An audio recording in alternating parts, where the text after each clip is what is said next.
Winter is coming. Winter is coming. Welcome back, friends, to Irrational Diversions. As the old wisdom goes, failing to plan is planning to fail. Winter is indeed coming, and if I can prep my older boosted EK Civic, your modern conveyance deserves the same attention. This guide ensures your prosperity.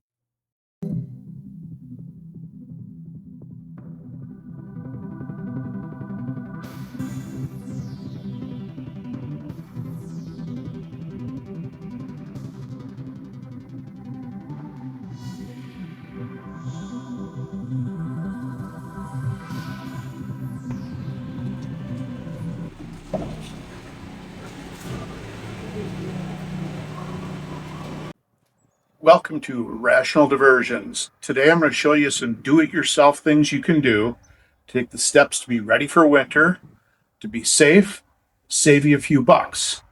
Let's do it. Winter is coming.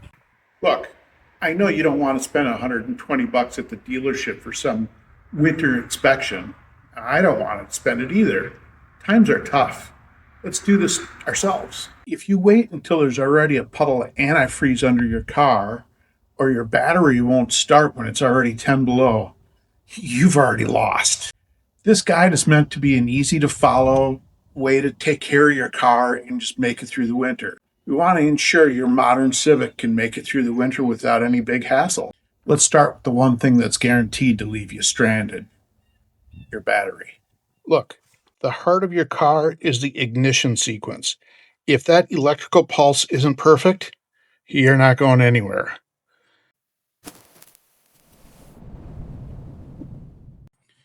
The terminal over here looks good. Let's just take a look at the positive terminal. It looks good. I don't see any signs of corrosion. We're just going to leave it alone. One of the benefits of having a newer car. Check in the battery terminals. Look clean. Date looks like got about September 23, a little over 2 years old.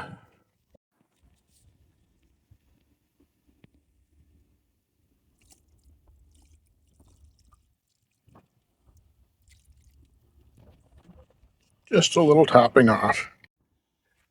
I'm checking not just the Civic today, but all three vehicles we have. If you do have some corrosion or anything on your battery terminals, you can always hit it with a simple wire brush. You can spray some terminal protectant on it. That'll save you a headache. If you're seeing the green or the white fluff stuff, you're on borrowed time. Here's the underneath the hood of our old Ram. The negative terminal looks good. Positive terminal doesn't have any corrosion on it either. And let's take a look at our windshield washer fluid. That's up where it should be. And do we see anything else? I think everything looks okay. Since we're under the hood, let's check our belts and hoses. Now, this thing isn't even a year old. I'm guessing most of my hoses are okay. And this belt doesn't show any signs of any cracking. It seems the appropriate tightness.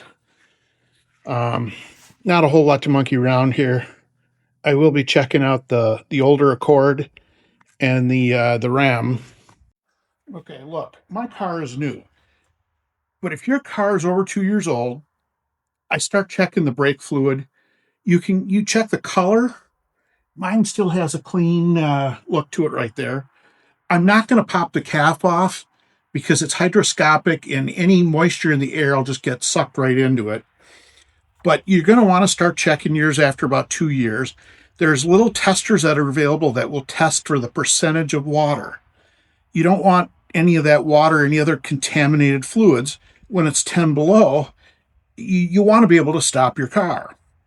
While we're under here, let's take a look down here at the antifreeze. Here's the coolant bottle, and it looks like the level is right where it should be, and that's the blue stuff, the blue coolant. And we'll move up here. Let's add some windshield washer fluid. That was a little too much. But this visual check over, this is the bulk of the dealership's absurd $250 checklist for that winter inspection they do. And we're doing it ourselves for free.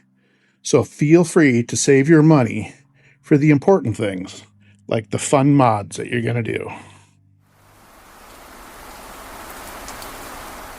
Also here next to the vault of viscosity, try to keep some extra windshield wash.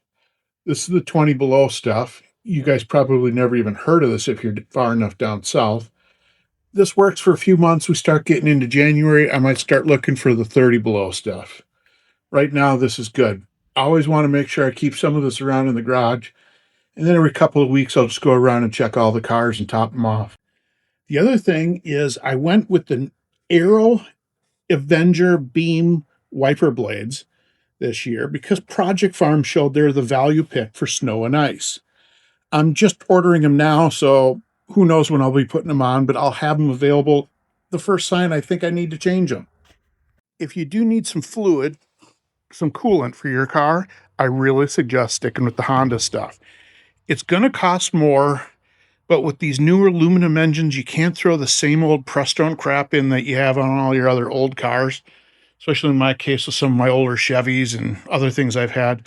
This is formulated for the newer modern cars that have the aluminum blocks and all their seals and everything that they have going on. Those are all good in my cars that I'm in charge of taking care of at least.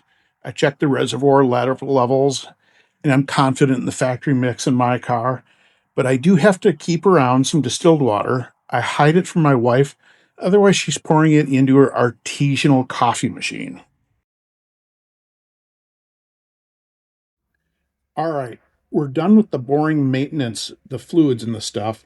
Let's get to the fun part and get to the true motto of any pure car enthusiast. Safety third. This is what connects you to the road, your tires. Time for rubber.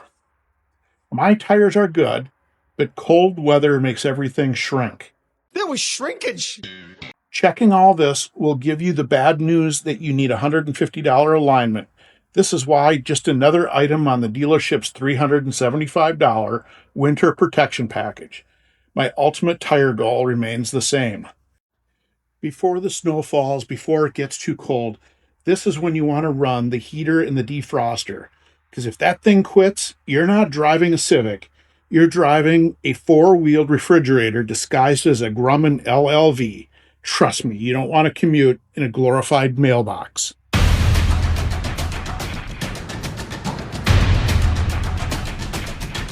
Do you have some crappy old blankets in your collection? There's two good uses for them. There's always some kind of a dog shelter, and they love to take your old crappy blankets and torn up stuff like this because they're always bringing in strays and housing dogs, and they can definitely put them to use. Another good use is I use them for the car. Try to keep a few in there.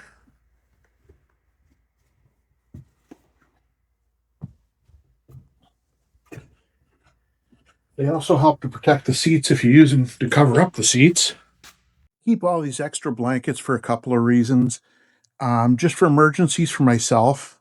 I keep this old towel here kind of protect the seat from getting whatever gets thrown in the back seat on it so it stays looking decent. And it may not always just be for me. I may someday find somebody else that's having some kind of trauma or some kind of incident, and I've got a blanket that I don't have to worry if I ever get back. And if I can help somebody, I'll help somebody. Another thing to have for the trunk area, the cargo area, is some old socks. They can be holey, just like the blankets. It's some old gloves. They can be dirty. They don't have to match. But I just keep them in. If you ever need them, they're there. Yeah, I'm that guy. I troll around in the Walmart clearance aisle, and every once in a while I find something. Here's these little 3 packs of washcloths. I think these things were like 49.50 a pop. I just bought all of them. They're nice to have in the car. You never know when you're going to wipe something off. Rule number 9. Never go anywhere without a knife. Just a simple razor blade. You never know when you're going to use it. Nice to have it. It never hurts to keep a first aid kit in the car. Let's see, let's stick that right here. While you're at it, save a few snacks from the cargo area, something that won't rot or mold or go bad. I like some old granola bars. It's always nice to have a few snacks for when your cell phone's out of electrons and you're trapped in the middle of nowhere. Have some energy just to keep going. Hey, and this is another one a lot of people forget to consider. When it gets cold, keep your gas tank above the halfway mark. It'll save you in the long run. I don't know what I'm going to do about this as I get into the colder season, but I try to keep some extra water in the car, and I throw them down there in the door panels, and I always wrap a little towel around it. It's nice to have an extra towel around, and they keep it from rattling around too much. Hey, that's it. Your Civic is now ready for battle, and you didn't have to pay a dealership $699 for a winter inspection. Now go enjoy the cold. If you get out and go ice skate, go skiing, build a snowman, or go do donuts in your Civic in a big parking lot, winter's going to be over like that. Enjoy your winter, be safe, and I'll see you next time on Irrational Diversions.